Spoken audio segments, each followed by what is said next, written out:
Hey guys, welcome back to today's video. Today is Sunday, August 9th, 2020, and today I'm going to be taking a look at the unthinkable states for the 2020 presidential election. So if you're wondering why I'm doing this video, this is a member-decided video. If you click the join button right next to the subscribe button on my channel, it'll give you a very brief outline of what the membership on my channel means, and someone had suggested this video for me to do, so here I am doing it. What we are talking about is pretty much the states that 8 years ago we would have never even thought of as swing states in the 2020 election. States that have all of a sudden narrowed up in the past 8 years that have completely changed the entire electorate and likely in favor of the Democratic Party. A number of these states have since become toss-up states. In fact, some of them lean Democratic states, states that were previously solid for the GOP, 10-point margins of victory, if not higher, for the GOP. You will see which how much some of these states have actually drastically swung down in favor of the Democrats. Looking at this electoral map, a lot of these states are going to remain the same, and I also have a yellow characterization, what I call thinkable states. These are states that 8 years ago, I think everyone would have agreed that these were at least somewhat competitive or toss-ups in the future. So we're going to ignore a lot of the safe states because there really isn't much to talk about there. Looking at a lot of these states, they probably won't be changing in the near future. There are some exceptions, possibly South Carolina becoming closer in the next 4 to 8 years. We see some other states that are giving us an idea that they might be changing tides, but for the overall electoral map, not many of these states are going to be changing in terms of how they vote for the next couple of elections. Looking in the Northeast, obviously there are some safe Democratic states. I don't think there's anything to worry about for the Democrats up there. Let's go ahead and see. So I don't know why I haven't characterized Alabama yet. And then Hawaii needs to go to the Democrats. And then I think that should be it. Oh, and South Carolina. Yeah, I don't know why I was leaving that one up. So you'll see that there's actually one state on here that I normally characterize as a safe Republican state or sometimes likely Republican depending on what's happening with the overall American electorate. But that is the state of Utah. And in fact, that is one of the unthinkable states that we will be talking about. And there is a reason for that. But let's go ahead and start by characterizing the states that I think are thinkable states, states that are traditional swing states that probably won't be expected to have too drastic of a swing, at least from 2012. Because the reason why I'm using 2012 as a reference point from 8 years ago, is the main reason that 2016 was a very weird election. Donald Trump was able to flip a number of states that it wouldn't necessarily be a surprise to see any states flip from 4 years prior. But in 2012, the Obama campaign ran a very elegant one. I understand they had some hiccups, especially through the Obama White House from 2008 to 2012. But at the end of the day, they did end up defeating Governor Mitt Romney on election night. And, it was a pretty substantial victory. It was 332 to 206. And a number of swing states that went to Donald Trump ended up going for Barack Obama. And a number of solid Republican states for Mitt Romney are now toss-ups, or at least way more competitive than where they were in 2012. So that is something that we need to point out, and I think is a very good indicator of what states might be switching in the near future and could possibly be super competitive depending on who the Republican and Democratic nominees for president will be. So the thinkable states are states that were targeted and are targeted every single election. States such as Florida and Georgia and North Carolina. Actually, not Georgia. My bad. I didn't mean to characterize Georgia. Force of habit. North Carolina and Florida. Two states that have always been targeted by the left and right wing. You also have to characterize Virginia, as much as many people would say Virginia is not a toss-up state now. I am one of those people that think Virginia, yes, it's going to be competitive, but there is no realistic chance where I see Donald Trump on top of Joe Biden in the state of Virginia. Virginia goes to the Democrats in this election, but 8 years ago, absolutely competitive, and will still probably be within a competitive margin, but just not feasible for the Trump campaign. They should definitely not waste any money there, especially on DC airwaves, for whatever reason they're doing that. Looking over at the West Coast, we have Nevada, Colorado, and New Mexico. These are traditional states that we expect to be toss-up states. Ohio and Iowa join the bunch. Nebraska's 2nd district. Maine's 2nd district. Maine at large, I wouldn't actually characterize, in Maine's 1st district, absolutely not. I wouldn't characterize as thinkable states for right now. 8 years ago, those would have been, very solid margins, over 15-point margins for the Obama campaign, which they were. So Maine at large and Maine's 1st district, I'm characterizing for Biden, considering that I expect him to carry them. And then also the fact that they were not competitive 8 years ago. Looking at the Rust Belt, I know some people may compare Hillary Clinton's numbers to Obama in 2008, but if you compare it to 2012, these states were actually roughly competitive. If we take a look at the close races in 2012, Pennsylvania was only a 5-point margin of victory. Wisconsin was only 7. Minnesota was 8. And Michigan was actually the largest out of them all, even though Michigan flipped red and Minnesota did not. Michigan was a 10-point margin of victory for Obama. So all of these states were less than 10%. I understand that a 10-point margin is very large comparing it to Donald Trump's less than a percentage margin. However, that doesn't necessarily mean that these states were automatically safe. In 2008, they were absolutely safe. Michigan was a 17-point margin. The remaining states were very solid for Barack Obama, but in 2012, they weren't so much, solid for the Democrats that you might expect just based off that map. I understand they were blue, and they were pretty good margins comparing it to Donald Trump, but they were by no means safe, if that makes sense. They were spending a lot of money in those states and a lot of campaign stops, especially on the Romney side, because Paul Ryan was from Wisconsin, only ended up losing by 7%, which isn't too bad if you compare it to McCain's loss in Wisconsin in 2008. So moving past those thinkable states, I would also include Minnesota as another thinkable state and New Hampshire.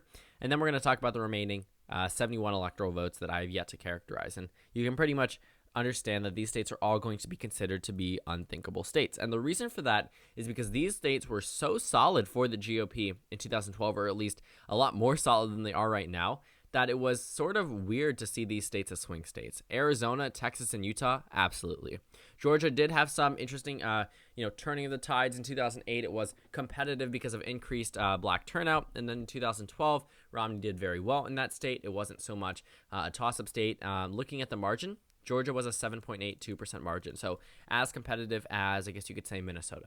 And for a lot of people to characterize Minnesota as a safe state, it was competitive.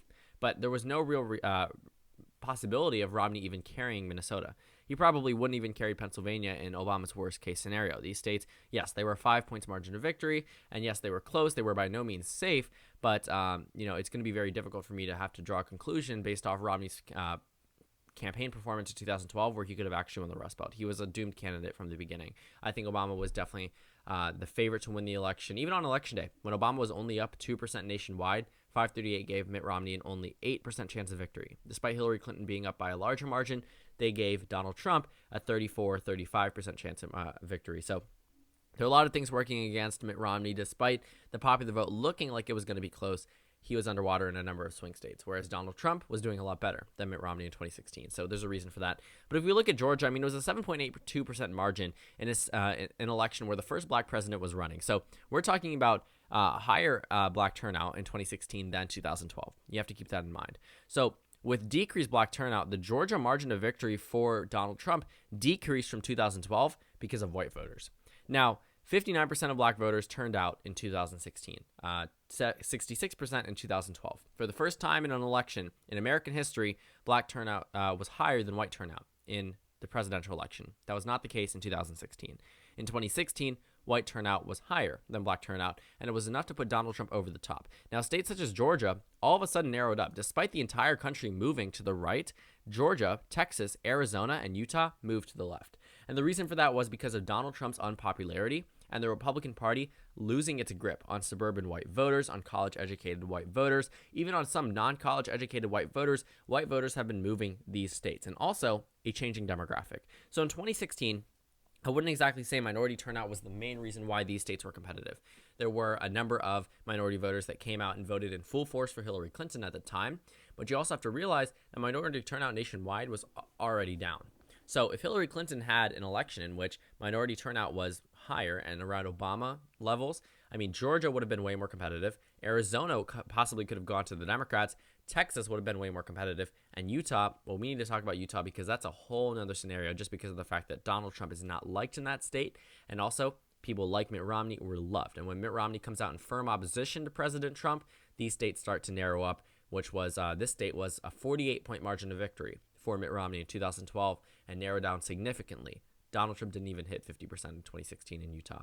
So Georgia, Arizona, Texas, these are all swing states for the future. Utah probably this election.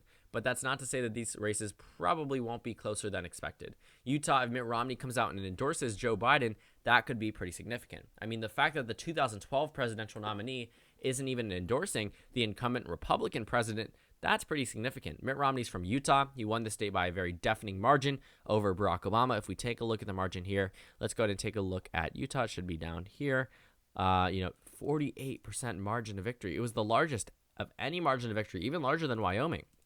So Utah going to Romney by 48%, and then 2016, Trump didn't even hit 50%. He got 45.54% of the vote compared to 72.6% of the vote. Hillary Clinton's numbers didn't exactly increase. Evan McMullen's numbers skyrocketed out of nowhere. Turnout was at 82%, and Evan McMullen, an independent, offered a more conservative voice, another conservative voice that got 22% of the vote in Utah.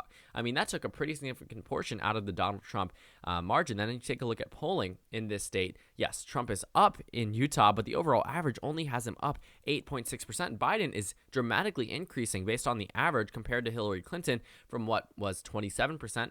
Up from 25% in 2012, now at 38%. A lot of these voters that were anti-Trump that no longer have an Evan McMullen or a Gary Johnson to turn to are turning to Vice President Biden, which could very well make this race more competitive than it was seen in the past. And for Texas, let's take a look at the Texas margin of victory in 2012.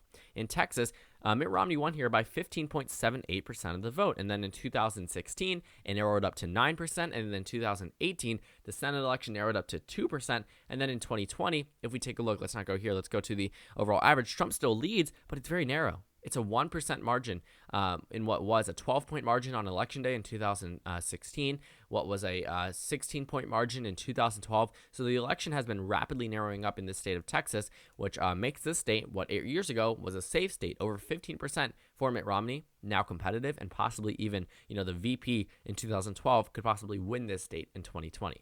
Moving over to Arizona, this is another state. If you take a look at Arizona, let's look at the margin of victory. Mitt Romney won it by 9%, 9.06% in 2012. 2016 rolls around, it's around a 3.4-point margin of victory in 2016. 2020 rolls around, Biden actually leads here in the state of Arizona. On the overall average, Trump led on Election Day. He led by 4%, won by 3.5%. In Arizona, Biden leads by 3.6%. If you adjust for that, that swings even more in favor of the Democratic Party in Arizona. So Arizona definitely turning tides, moving very rapidly to the Democrats. And then Georgia is the final state we need to talk about. 7.82% margin of victory for Mitt Romney. 2016, Donald Trump won it by 5.1%. Despite decreased black turnout nationwide, despite increased white turnout, especially in states such as this, turnout went higher in Georgia. These key areas, these Atlanta suburbs, these main areas where Republicans rely on voters time and time again, have since narrowed up this race and made the state super competitive to a point where Trump is only leading here by a mere percentage point. In 2016, if we take a look at the polling, looking at the numbers here, let's go ahead and see. It was pretty much Georgia. Let's go ahead and see the most recent polls up through Election Day. It was a close race. And then if you're looking throughout the entire campaign season, when we had a three-way race, I guess you could say, whenever they had a four-way race, it got even worse for Hillary Clinton. But Jill Stein did not get too much of the vote in Georgia, but we do have to count for Gary Johnson. The margin was a little bit higher when Gary Johnson was thrown into the mix, higher than at least a 2-point race, but we're working with a 2-point race now. So the polls weren't actually too far off in 2016 in Georgia. So even adjusting for it, Hillary Clinton didn't do I guess she did do as good, but Donald Trump did better than the poll suggested. So it is possible for Trump to come out on top in Georgia, but you also have to realize that the polls have adjusted for how wrong they were 4 years ago. The election absolutely narrowed up in Georgia in 2018. The House elections, the governor election got a lot closer than you expect. The Senate election looks like there might be some trouble for the GOP here. So this is only moving with a number of these other states. Georgia, 8 years ago, was an 8-point margin of victory for Mitt Romney, and now it looks like it's a 1-point margin of victory for Donald Trump. And we aren't working with any third-party candidate, so it looks like we're working within this two-way race. A two-way race is not how a lot of the election should be polled. Maybe not even on the presidential level. The two-way race is not how we should be looking at the 2016 election, given that Gary Johnson got in some states a pretty significant share of the vote and got around 2-3% in a number of states, even larger in some other Republican states. So when Gary Johnson was getting that significant portion of the vote, we should probably be looking at that. Jill Stein actually took away a lot of votes, not necessarily from Hillary Clinton, but a lot of those voters, if they weren't voting for Jill Stein, might have been voting for Hillary Clinton. That's a whole speculative type of issue that we need to talk about in another video about her impact on the Wisconsin, Michigan, Pennsylvania elections. Hillary Clinton is the only one you can necessarily blame for her loss. I wouldn't necessarily pin it on any other candidate. maybe not so much just Hillary Clinton, but also the decades of, attacks against her since she was first lady of the governor of Arkansas. So that dates back way back. We're not talking about the 2016 election anymore, but Donald Trump narrowed up this race in a year where he should have done a lot better. The rest of the country moved to the right. Georgia did not. Texas did not. Arizona did not. Utah did not. And it looks like we're following the same trend in 2020, just that the rest of the country is going blue, and these states are following suit. So these unthinkable states from 8 years ago that we would have never thought were competitive, never thought that they would have been toss-ups in 2020, especially with Vice President Biden, someone who ran in 2012 with Barack Obama when they lost Arizona by 9, Texas by 16, Georgia by 8, Utah by 48. And now, all of a sudden, it is possible that these states are either competitive, and for these 3 states in particular, possibly flipping to the Democratic Party. So thank you guys so much for watching this video. Make sure to comment down suggestions below. Subscribe on the left if you haven't already, and check out the Instagram and Twitter. At the bottom left of the screen, there's also a Discord link that you can go ahead and join. Again, this was a member-decided video. Click the join button right next to my subscribe button on my channel to figure out how you can get one of these for yourself. On the screen, there's a video that you can go ahead and watch, and then a playlist for my 2020 election videos. Again, thank you guys so much for watching, and I will see you all later today.